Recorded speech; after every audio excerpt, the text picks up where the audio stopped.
mbote bana mboka mbote peuple congolais bisika nyonso boza na kati ya Congo pe libanda ya Congo toyaka boye chaque samedi na kati ya émission na biso Sauvons le Congo. Sauvons le Congo eza émission oyo yaka kopesa biso ba information elekaki tout au long de la semaine mobimba et tozwaka tellement tenté na semaine pona koya osola na bino. Et la semaine oyo makambo eleki tellement ebele 60 ans d'indépendance, Makamboleki est belé, mais la journée est le samedi, le 4 juillet 2020, tu as d'abord l'information Moko, Européen Sabino Eza, il y a nomination, il y a Malonda Nakati, il y a Seni, Oyo, Kabila, Forever, Azolinga a imposé l'issoussou que Ronsard azala président bongo ya Seni. Mais eloko moko ezo kam sabiso yango kaka to développer na samedi ya lelo. Mais avant de développer makambo sujet o etali Ronsard Malonda na tiki bino bolanda interview ya ba député ya Cash ou bien ba député ya UDPS Baebisaka biso que peuple a gagné qui élection en 2018. Mais bolanda interview ya ba député ya Cash nini balobi après to zonga na émission oyo to développer to landa émission. Voilà. De renouveler partiellement les membres de la CENI à cause de l'arrivée à l'échéance du membre de certains et d'autres non. L'entérinement singulier du membre désigné par quelques confessions religieuses est aussi de nature à remettre en cause les principes d'inéligibilité ainsi que son corollaire d'homogénéité des membres de la CENI, en ce qu'on risque de retrouver les anciens et les nouveaux membres ayant des mandats encore valides et non encore reçus au bureau et à la plénière de la CENI. La précipitation du Front congolais pour le Front commun pour les Congolais, pour le Congo, FCC en cycle, a positionné M. Malonda et la sourde oreille opposée aux protestations des forces vives de la nation, à l'instar des processus antérieurs, puis d'une volonté inavouée d'avoir le contrôle de la CENI, de téléguider les prochaines élections et d'en tirer des dividendes. Les résultats des dernières élections n'ayant pas fait l'unanimité pour garantir un processus électoral crédible, libre, démocratique et transparent, les réformes structurelles ainsi que l'analyse du rapport de la CENI par la plénière intéressent la nation et constituent une préoccupation majeure pour les Cash.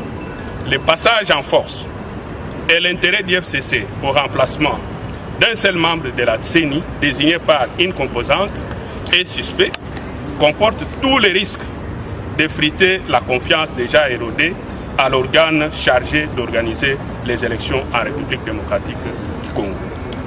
Par la présente déclaration politique, les députés membres du groupe parlementaire Cash condamnent fermement et de façon énergique l'entérinement précipité, partiel et partial de M. Ronsard Malonda par la majorité FCC, alors que la composante société civile a droit à 3 membres au bureau de la CENI désignés par les confessions religieuses, les organisations féminines de défense des droits de la femme et les organisations d'éducation civique et électorale. Déclarons nul et non avenu la désignation irrégulière du sieur Ronsard Malonda.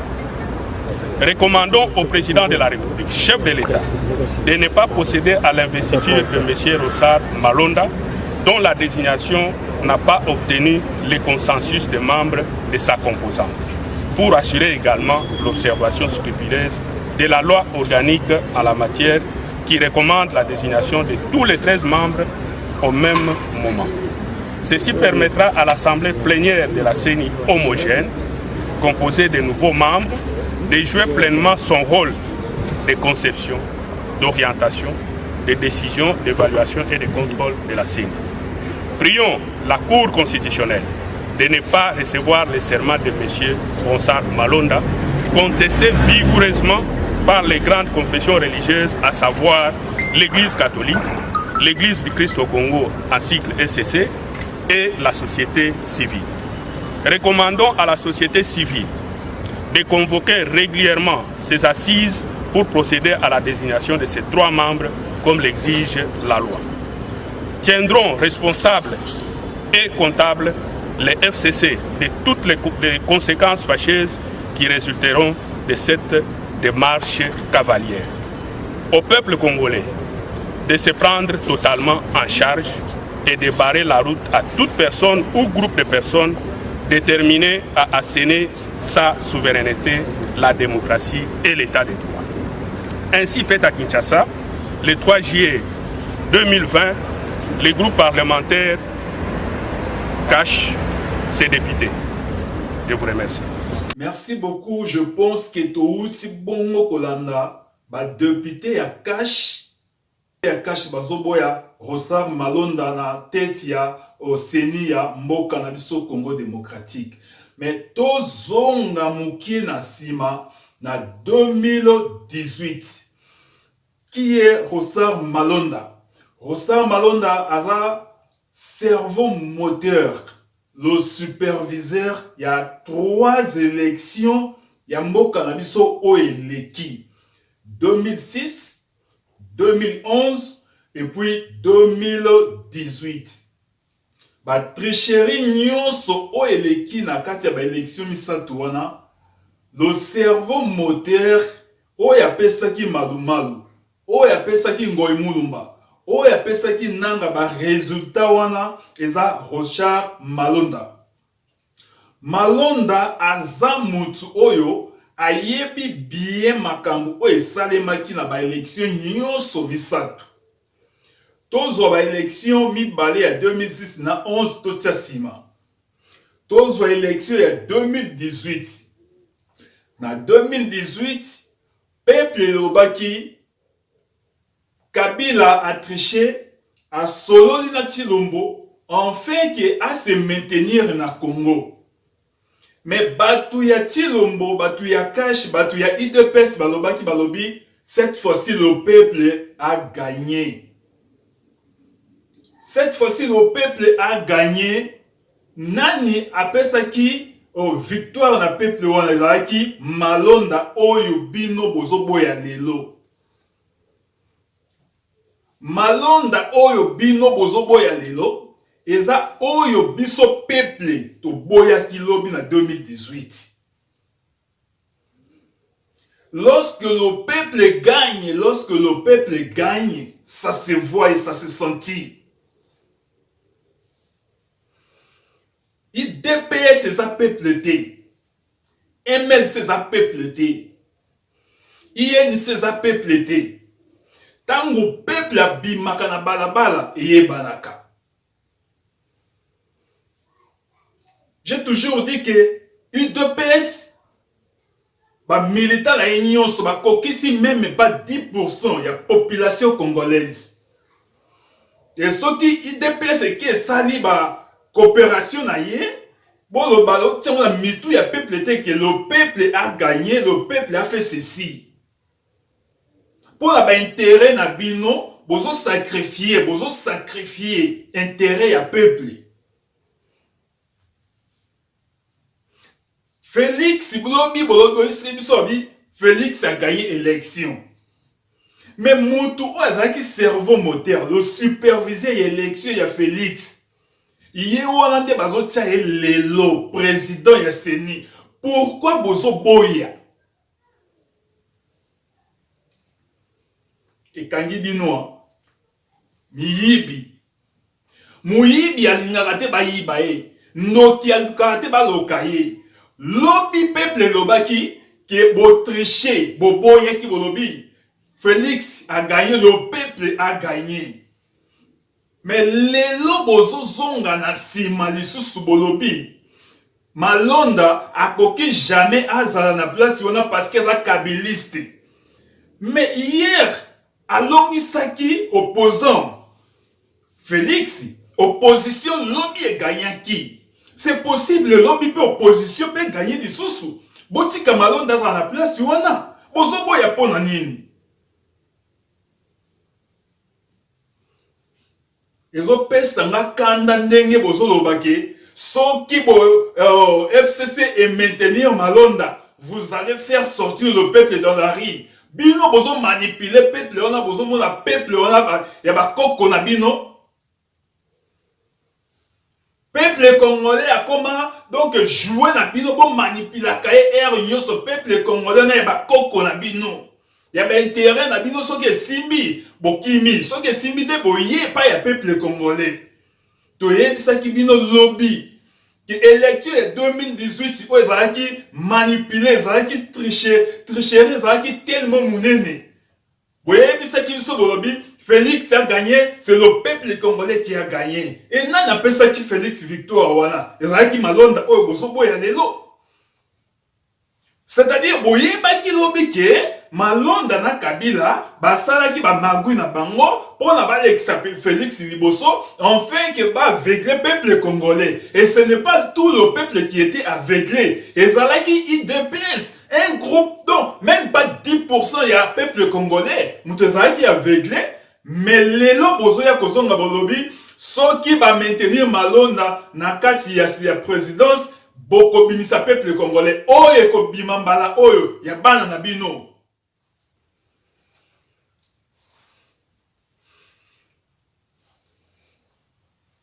Ye Tshilombo atika bana na ye na poto. Ye ba oyo nyonso baza tout autour na bango batika bana na bango na poto. Mais bana ya batu obo bimisaka na balabala ezande bana ya batu misusu. Eza bongo. Malonda kotika na poste wana. Je ne suis pas kabiliste. To bundisa Kabila et puis to bundisa Kabila tina suka. Mais Malonda c'est un Congolais. Akotika na poste wana. A kotika na poste wana comme ça total a Tshilombo comme alobayi que hier a gagné qui ba élection 2018 ba élection pe 2023 total a pendenge e kokende ba kosa la réforme mon côté total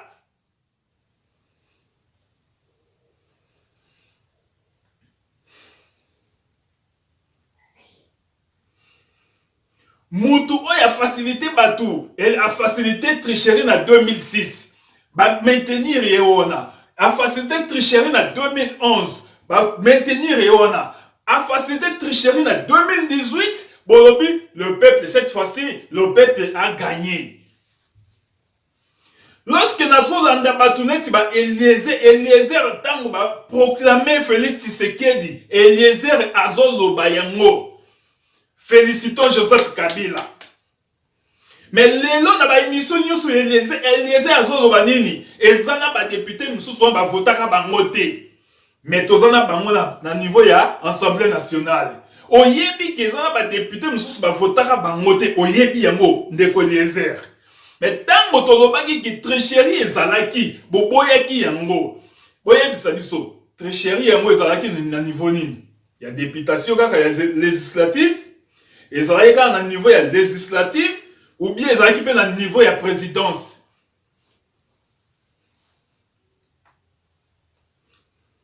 Ezana batu oyo balobaka makambo ya Congo batu neti bandeko na biso kulutu bokechuwa yambo bobengaka ezoba. Mais c'est un homme alobaka makambo ya solo.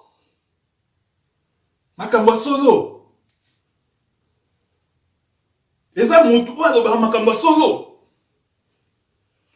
Lelo ndeko Eliezer bosolo bakolobi na kati ya Assemblée nationale bozana ba député na Sénat bezana ba sénateur oyo ba vota bango te ba noma bango ko nommer bozana bango kuna tricherie ezalaki bo yo yebisa biso bino o bozakuna boyebisa biso eza tricherie on le kaki kaka na niveau ya législatif ou bien le kaki pe na niveau ya présidence. Toza contre Moutumo côté, toza contre Tshilombo té. Mais ce que Tshilombo a fait, c'est la haute trahison contre le peuple congolais. Kabila sa komaki na suka. Tout ce que Tshilombo est en train de faire aujourd'hui, tolingaki tosala yango na kimia nyonso. Bitumba elingaki zalate, kobunda elingaki zalate. Kabila ere o oyo alingaki ezala soit na makala soit na CPI. Mais c'est Tshilombo qui a tout facilité.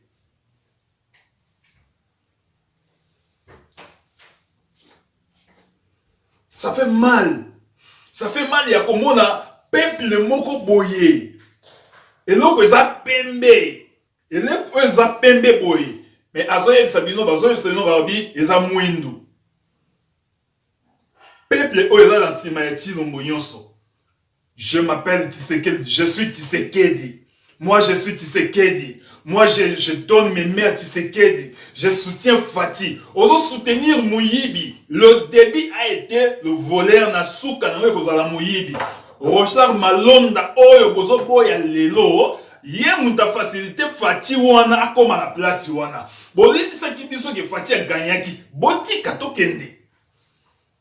Soki o ba maintenir wana mobule ko bima na mboka. Bana na bino baza na poto, bo bimisa peuple wana ya nzala na balabala bakufa pona ba makila na bango etanga ya ba rosi etanga lelo mosi ya rosi wana bokipaka epete bana na ye baza wana bakokola bana bitike mais bana oya bino baza kuna bazo sala tapage ya mbongo ya Kongo na poto.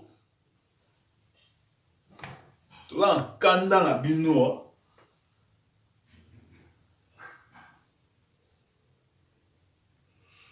Moi, je pense que tant oya ko sakana peuple congolais, peuple oya bandaki ko bossa na makambo noki, peuple wana se leki. To zate ba peuple oya ko telema na se ya nzete, to kumisaka mutu moko boye, gloire na ye, esengo na ye, moi ese silaki, 5 millions na ye se kwe na compte bancaire na ye salaire na ye, mais biso to zalaka wana po na gloire ya famille moko boye, batu moko boye. Peuple congolais to bima na buzoba. To uti awa ko réaliser 60 ans ya indépendance. Mais 60 ans ya nini? Ya buzoba. Ba politicien ba manipula kabiso jusqu'à ce niveau. Jeunesse oyo to nuni na nute to zana nu na makasi na nzoto na biso. To zana nu na makasi na nzoto na biso. Nous avons encore la possibilité de mettre dehors les politiciens nyonso wana. Soki Tshilombo atikalaki na Genève lobby, équipe wana soki atikalaki en bloc, Kabila azalaki na moyen ya ko tricher te.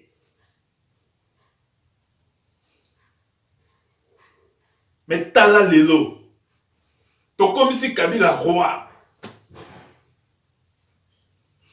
Tozo senga la batu nyonso bazolanda biso, bo s'abonner na chaîne na biso. Toza contre mutu te. Soki lobby eloko ya malamu esalami na mboka na biso, toko bloba. Ya mabe toko dénoncer. Merci beaucoup. Que Dieu nous bénisse.